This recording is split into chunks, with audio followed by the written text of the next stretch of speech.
If you were being chased by a massive bear that was on a rampage fueled by mind-altering chemicals, what would you do? This apex predator is on a bender from hell, and you do not want to get between her and her next fix. I'm going to break down the mistakes made, what you should do, and how to beat the bear in Cocaine Bear.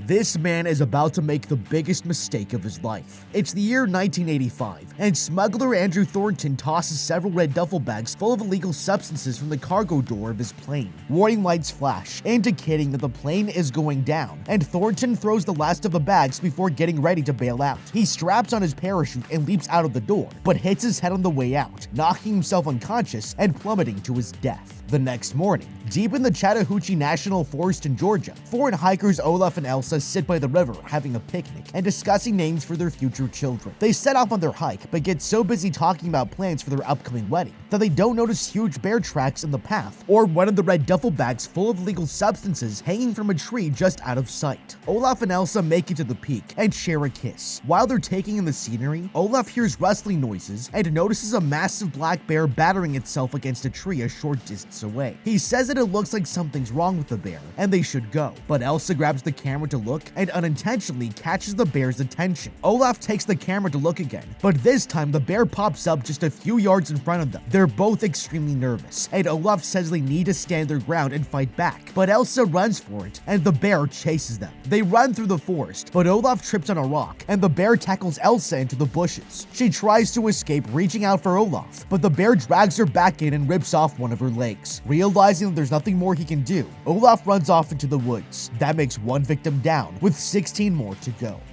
Okay, Olaf and Elsa thought that they were in for a magical wildlife encounter, but had no idea that they just run into the most dangerous bear in the animal kingdom. Believe it or not, this story is actually based on real-life events. Andrew Thornton was a narcotics officer turned smuggler who abandoned his plane after dumping 75 pounds of illegal substances into the Georgia wilderness and fell to his death when his parachute failed to open. Several months later, a 175-pound American black bear happened upon the stash, and so the legend of the Cocaine Bear, also known as Pablo Escobar, or Cokie the Bear, was born. The bear, of course, died after ingesting such a massive amount of the substance, with a medical examiner commenting that its stomach was literally packed to the brim with cocaine. Although its reign of terror was short, the bear was taxidermied and eventually found its way to a mall in Lexington, Kentucky, where it remains to this day. Unfortunately for Olaf and Elsa, their story ended up going in an entirely different direction. Wild bear encounters rarely turn deadly if you know what to do, but your approach will need to be different depending on which species you find yourself facing off against. So allow me to embrace my inner Dwight Schrute for a moment and hit you with some quick bear facts. There are actually 8 species of bear found around the world, but for our purposes, we'll just focus on the 2 species that can be found within the contiguous United States: American black bears, which range all over the country, and brown bears, which stick to the far northwest. As the bear approaches them, Olaf remembers the rhyme, "If it's black, fight back. If it's brown, lay down." But what exactly does this mean, and what's the logic behind it? The National Park Service says that you should play dead if attacked by a brown bear, since fighting back will usually only increase the intensity of the attack.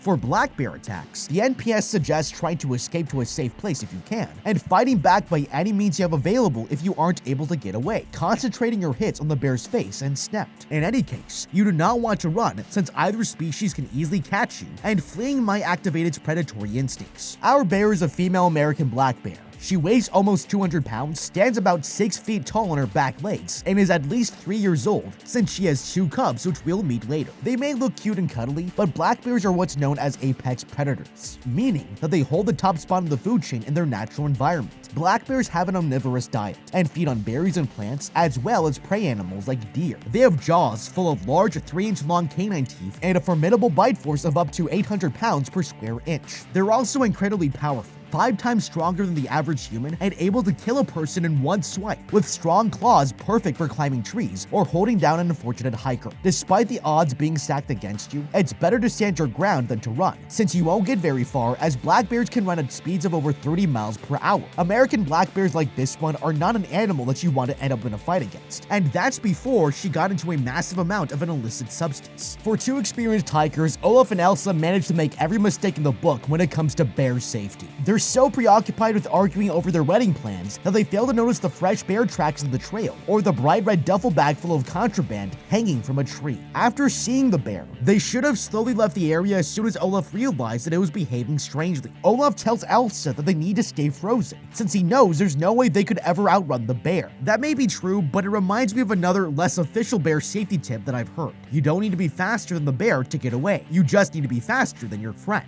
Elsa and Olaf were just going over the details of their dream wedding, so he may not be thinking what I'm thinking, but if it were me being chased by that bear, the term meat shield comes to mind. Elsa was technically the first person to run and turning things into an every man for himself scenario, so I'd say it's fair game to trip her so that I can get away. Olaf could have stood his ground and tried to protect his fiancée if he was feeling heroic, but he lets her end up as bear food anyway, so what's the difference? She probably would have done the same thing if the shoe was on the other severed foot. It looks like Olaf and Elsa's camping trip came to a premature end, but for our bear, the party is just getting started. Meanwhile, in Knoxville, Tennessee, local detective Bob arrives at the scene where Thornton's body was found after falling from the sky. Bob recognizes Thornton as a minion of Sid White's, a known smuggler with ties to Colombia. He asks fellow police officer Reba if any narcotics were found with the plane wreckage, but she says no. And Bob says that Thornton must have dumped the rest somewhere. That same day at an arcade in St. Louis, Missouri, Sid meets with his worker David and tells him that he's sending him to Blood Mountain in the Chattahoochee Forest to recover the substances that Thornton dumped from the plane. Sid tells David that he needs to bring his son Eddie, who's been missing since the sudden death of his wife. David hesitates, but Sid says that it's time for Eddie to move on, and David finally agrees to go and get him.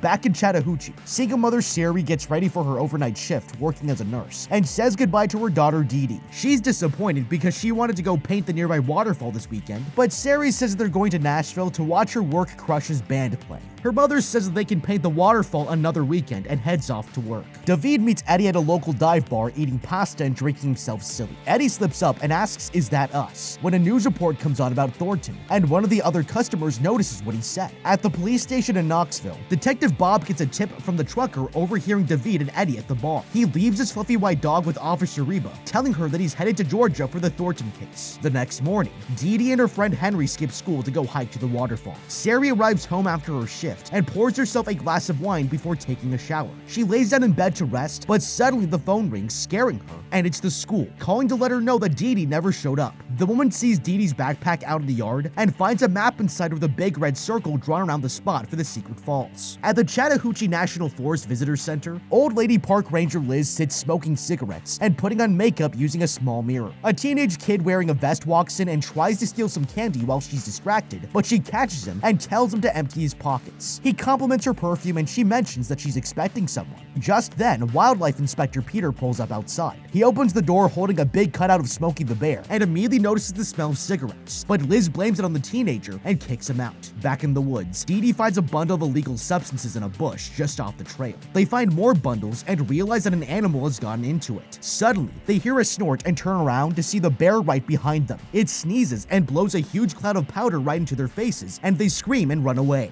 Okay, now that we know what she's gotten into, let's take a moment to discuss its effects so that we can better understand what effect it might have on the bear. According to the United States Drug Enforcement Administration, Coke is an extremely dangerous central nervous system stimulant with intense addictive potential. Users experience a number of nasty side effects, including anxiety, irritability, paranoia, and a predisposition to sudden violent outbursts. Long-term use eventually results in cardiac arrests, strokes, and death, since it's extremely easy to overdose. Addiction develops quickly and withdrawal is extremely unpleasant. After the crash from coming down, users experience a period of mental and physical exhaustion that can last for several days. Now imagine these effects taking hold of a 200-pound apex predator, and you can see where things would quickly turn into a problem. Although bears are rarely aggressive towards people, they are still extremely dangerous animals, and that's before getting a hold of any mind-altering chemicals. As soon as Dee Dee and Henry found the first package, they should have just put it down, left the area, and contacted the police or park rangers when they got back home. Dangerous people are bound to come looking for it, and they could have been close by. When they decided to play hooky, Dee Dee and Henry never could have anticipated running into the bear. But growing up in the area, I'm sure they're well aware of the dangers that encountering even a sober bear could present. They're not big enough to be intimidating or fight back,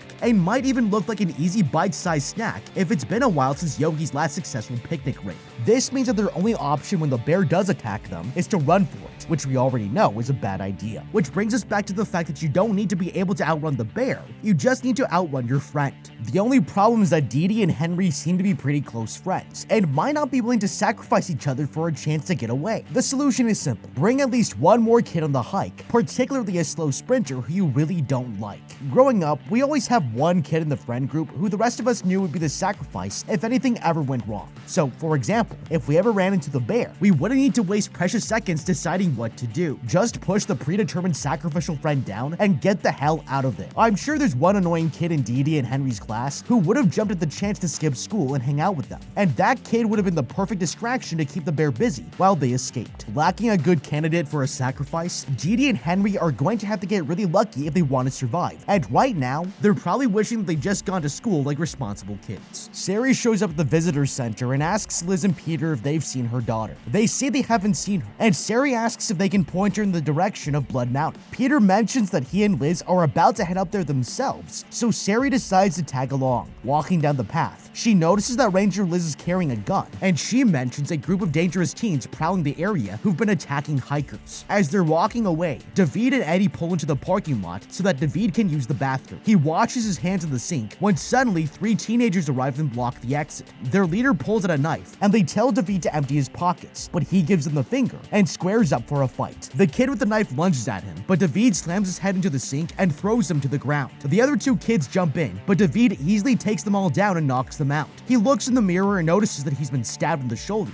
but the wound isn't deadly, and he's more angry about it than anything. Eddie walks into the bathroom and finds David cleaning his wound with the 3 kids piled in the stall. He checks their pulses to make sure they're okay, and finds a brick of illegal substances in one of their pockets. They drag the gang's leader, Stash, out of the stall and wake him up, and David interrogates him about where they put the rest of the missing stash. David threatens to go get his gun, and Stash agrees to show him the way to the gazebo where they hid the substances. David gets his gun from the glove box of their car, and the 3 of them head off down the trail. Meanwhile, Sari finds the lunch she packed for Dee Dee thrown across the trail and walks around looking for her when she hears Henry calling to them from up in a tree. They tell him to come down, but Henry warns them that there's a terrible bear nearby that attacked him and took Dee Dee. Suddenly, they hear a menacing snort, and the bear grabs Peter and Liz and pulls them off of the trail. Liz pulls out her gun and fires several shots into the woods towards Peter, and he crawls away right into a huge pile of open bundles of illegal substances. Just then, the bear sneaks up behind Liz and grabs her by the back, but gets scared off when she fires her gun. Liz waddles off to get help, and Peter climbs up into a nearby tree to hide, terrified for his life. Sari hides at the base of the tree, but the bear comes back and begins to climb up towards Henry. The boy climbs away as fast as he can, but the bear easily catches up, and just when it's about to get him, it notices Peter in the other tree, smelling the powder all over his clothes. The bear goes after Peter instead, scaling the tree and grabbing him in the blink of an eye. Henry climbs down, and he and Sari run for it, just as a one-legged Peter falls from the tree, and the bear jumps down right on top of it. That makes 2 victims down, with 15 more to go. Henry and Sari escape and head off in the direction that the bear took Dee Dee. Ranger Liz makes it back to the visitor center and finds the other 2 wounded teenagers hiding inside. She tells them to call an ambulance, and they say that they already did. Liz notices money missing from the register and realizes that the kids were robbing the place. She pulls her gun on one of the teens, but just then, the other one says that there's someone outside. Liz orders the kid to open the door, and he's stunned to see the bear there. But Liz fires her revolver and hits him in the back of the head, killing him instantly and causing the bear to run away. That makes 3 victims down, with 14 more to go. Liz tells the remaining kid to shut the door and keep his mouth shut. They creep around looking out of the windows for any signs of the bear when they hear it walking around on the roof. Liz thinks the bear is coming down the chimney, but suddenly it grabs the teenager's head right through the window on the door. That makes 4 victims down, with 13 more to go.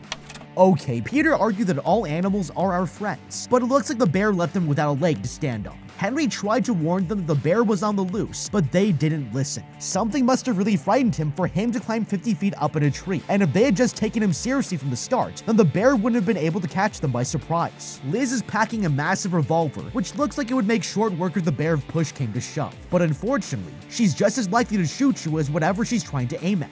Peter claims to be a wildlife expert, but he panics and climbs up into a tree at the first sign of trouble. One of the most essential rules of bear safety is to never climb a tree to get away, since black bears can easily climb right up much faster than a human. If Peter was half of the wildlife expert that he claimed to be, then he would have known this. But to me, it just looks like he's a granola munching fraud. Since neither of them is going to be much help in a fight, Liz and Peter really only serve the purpose of acting as distractions while I make my escape. I'd wait for just the right moment until the bear was too busy with one of them to notice us, and then tell Henry to run for it. Since the bear is clearly attracted to the packages, it should be easy enough to use them as a trap or distraction if you needed a quick way out of the situation. A couple of strategically placed bundles could lure the bear out and keep her busy for a little while, giving you a chance to escape or even get the jump on the bear if you're choosing to fight. You could also hold on to one to throw into the woods as a distraction if the bear came after you. When Liz makes it back to the visitor center, you would think that she would be home free, lock the windows and doors, maybe set up a couple of barricades with some furniture,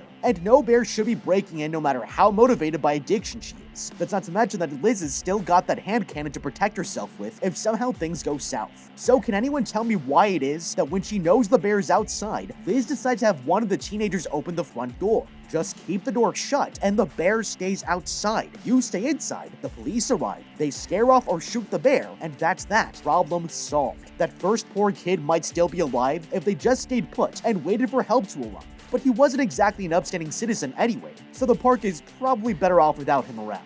He wasn't too smart either, since he decided to stand right in Liz's line of fire, even if he didn't realize how terrible her aim was. That might be a better fate than being mauled to death by Pablo Escobar anyway. When they hear the bear stomping around on the roof, Liz and the last kid have a few precious moments left to prepare themselves for the next onslaught. If I were the last kid, I would be looking around the building to try to arm myself with a weapon. Since I've now seen firsthand how bad Liz is at hitting what she's aiming for, I'd know that I'm most likely going to have to fend for myself here. They're in the park's visitor center, so there could be a can of bear spray or even a shotgun or rifle hidden somewhere if I were really lucky. Worst case scenario, I just find a long object like a canoe paddle to give myself some distance and try to let the bear get Liz first. Hopefully she'd drop her gun in the scuffle and I could go for it while the bear was distracted with her. I'd also still want to have a plan for escape if I couldn't take the bear down, so I'd be sure to grab the keys to the ranger's truck from the office. That way I can use a vehicle instead of just trying to get away on foot. Well, the kid doesn't do any of that and instead backs right up to the window, putting himself in the perfect position to get taken out by the bear. Detective Bob arrives at the visitor center, but heads off down the trail without noticing the carnage inside. Out in the woods, Sari and Henry walk around looking for Dee Dee when she notices what looks like blood on a nearby rock. But she runs up and quickly discovers that it's just red paint. Sari realizes that Dee Dee left them a trail of paint to follow, and they run off after her.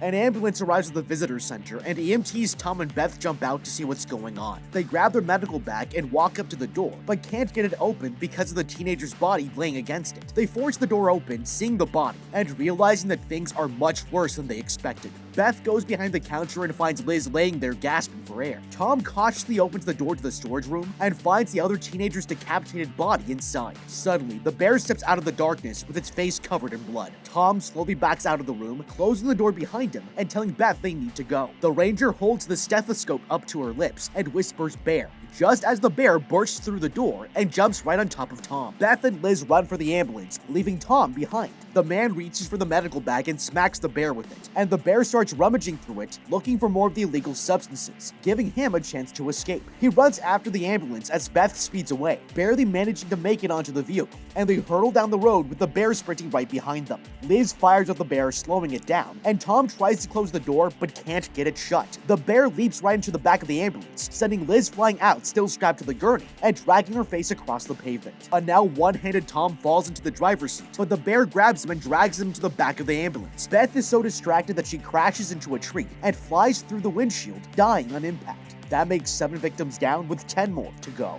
The bear walks back into the forest, continuing its quest for more powder. Detective Bob stumbles upon the gazebo and sits down to catch his breath. Looking up, he sees the duffel bags of substances hidden on the roof and starts trying to climb his way up. David, Eddie, and Stash make it to the gazebo, and Stash realizes that the baggies are gone. David pulls out his pistol and tells Stash that he has one more chance to tell them where to find the substances. But suddenly, Detective Bob confronts them from the roof. He orders David to put his gun down and step back several paces.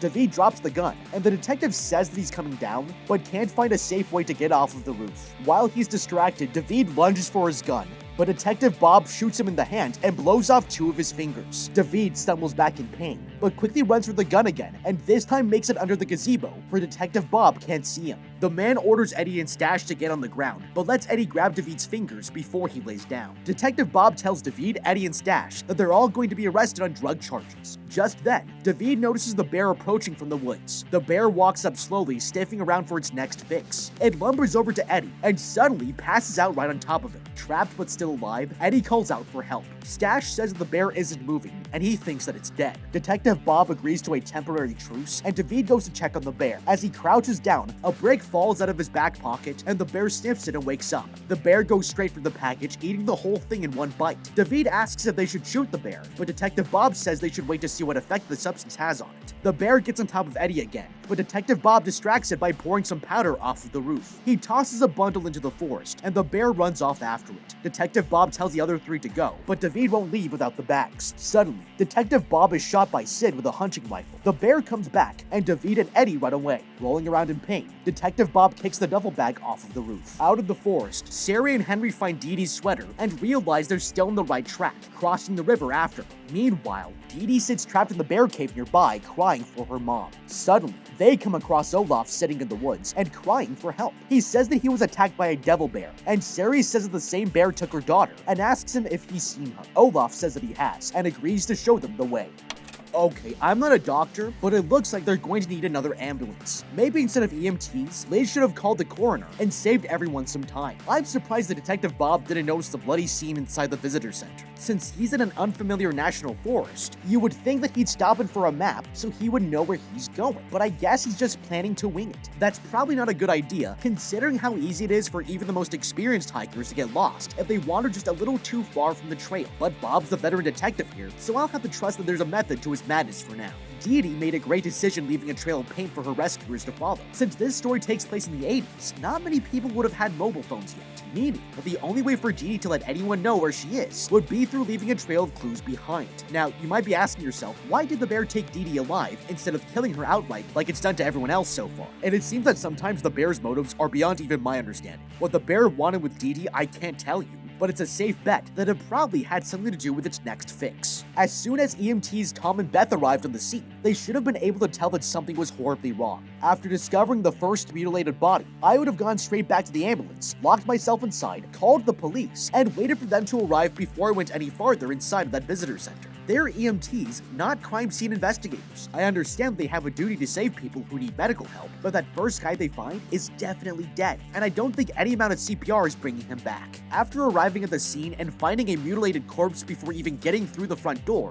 you can bet that I wouldn't be rushing in there to find out who or what might still be lurking inside. When Tom notices the bear hiding in the shadows in the storage room, he calmly backs away and closes the door, which is a good start. We know that panicking can activate the bear's prey instincts, so the first thing you need to do if you want to survive is to remain calm. That seems to be the limit for Tom's survival instincts though, and he makes the classic horror movie mistake of not running for it when he had the chance. From the time Tom shuts the door to the moment that the bear breaks through, almost 20 seconds have gone by, which would have been plenty of time for him to get to the ambulance if he had just reacted more quickly. Instead, he ends up serving as the distraction, while the other two leave him for dead at the first sign of trouble. Tom smacks the bear with the medical bag, which does absolutely no damage, but has the unintended effect of distracting the bear while it rummages through the bag looking for any substances that might be inside. Since now we know that you can use the medical bags to distract the bear, I would have started flinging any other ones that I had out of the back of the ambulance to hopefully get the bear off of our tail. Sure, you'd be throwing away important medical supplies that you may need if anyone gets hurt, but nobody is going to be able to use them if you're all dead, so I wouldn't worry about trying to hold on to them.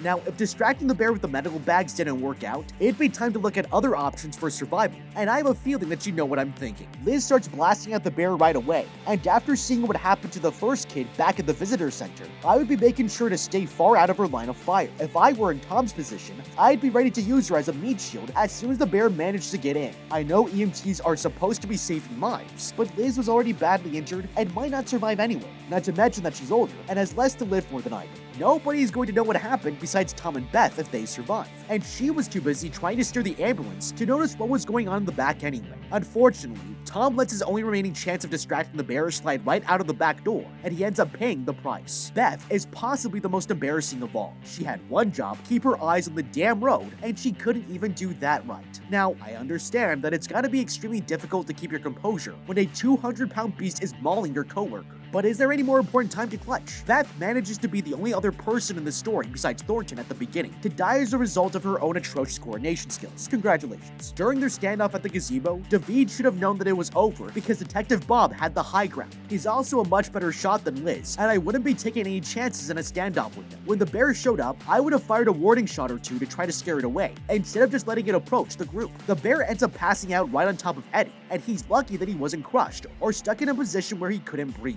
This bear is only about 200 pounds, so it's possible that Eddie could survive for a little while under its dead weight, but he would be quite uncomfortable to say the least, and in an extremely bad position if the bear were to wake up or it was to start raining. Lucky for him, when the bear does wake up, she's immediately distracted by the package that fell out of David's pocket. David asks if they should shoot the bear, and I would say that the answer is definitely a firm yes, especially when it starts going after Eddie again. Detective Bob says they should see what effect the substances have on the bear, and personally, I wouldn't be waiting around to find out, but he's smart to at least throw a bundle into the woods to distract the bear so that the others can run away. Unfortunately, Sid was camping with a sniper and shoots Bob just when it seems like the danger has passed. Detective Bob didn't deserve to go out like this, and if he's gone, who's going to take care of his fluffy little dog?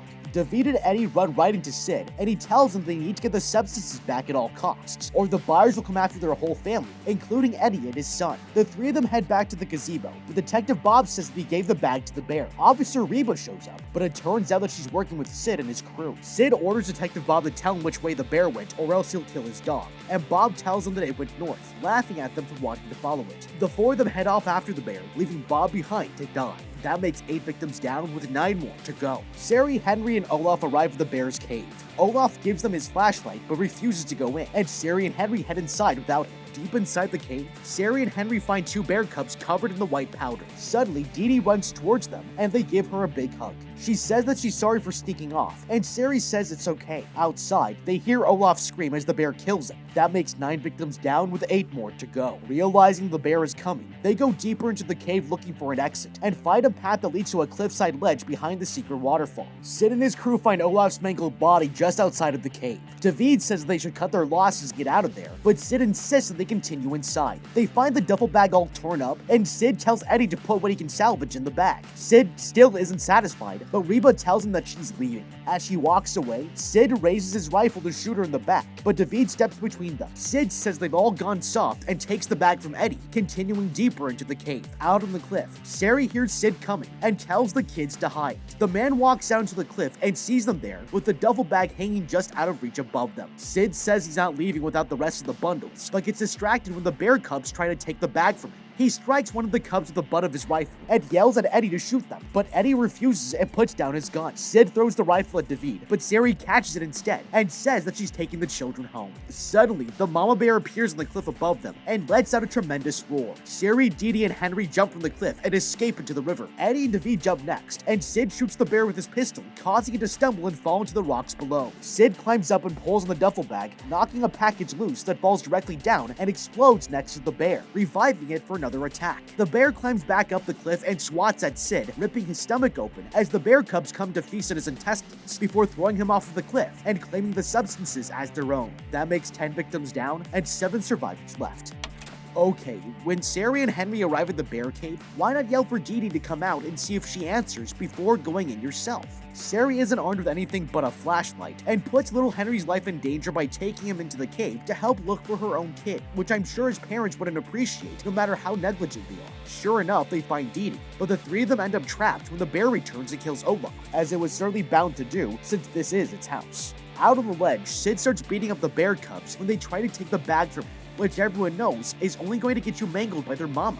Sure enough, the big bear shows up on the cliffside right above them, and since I've already made one high ground joke in this video, I won't try to force another one in here. But at this moment, I think we all know how things are about to go down for Sid. He actually manages to almost kill the bear, but his greed ends up being his downfall, and once that bundle of powder explodes right in front of the bear's nose, it's all over. I would have jumped for it just like the others, and left the bag behind for the bear and her babies. Sid thought he had the guts to take on anything, but the bear has a way of making any plan turn inside out. Down on the riverbank, David realizes that he was shot in the chaos. Sari swims up to him and starts to treat his wound with her nursing skills. The next morning, the group makes it back to their cars at the visitor center. Reba gives Eddie Detective Bob's little white dog and tells him to get out of there before backup arrives. Sari, Dee Dee, and Henry walk down the road past Ranger Liz's mangled body as police arrive from the scene. Later, another couple comes across the 3 bears playing by the river. The bears stare menacingly into the camera, and the screen cuts to black. It looks like their bender is just getting started. But what do you think? How would you beat Cocaine Bear? Let me know in the comment down below. Thank you so much for watching. Leave a like and subscribe. Check out the How to Beat playlist for more videos like this. And don't forget that from now on, we'll be uploading on Wednesdays and Saturdays. Until next time, have a damn good day.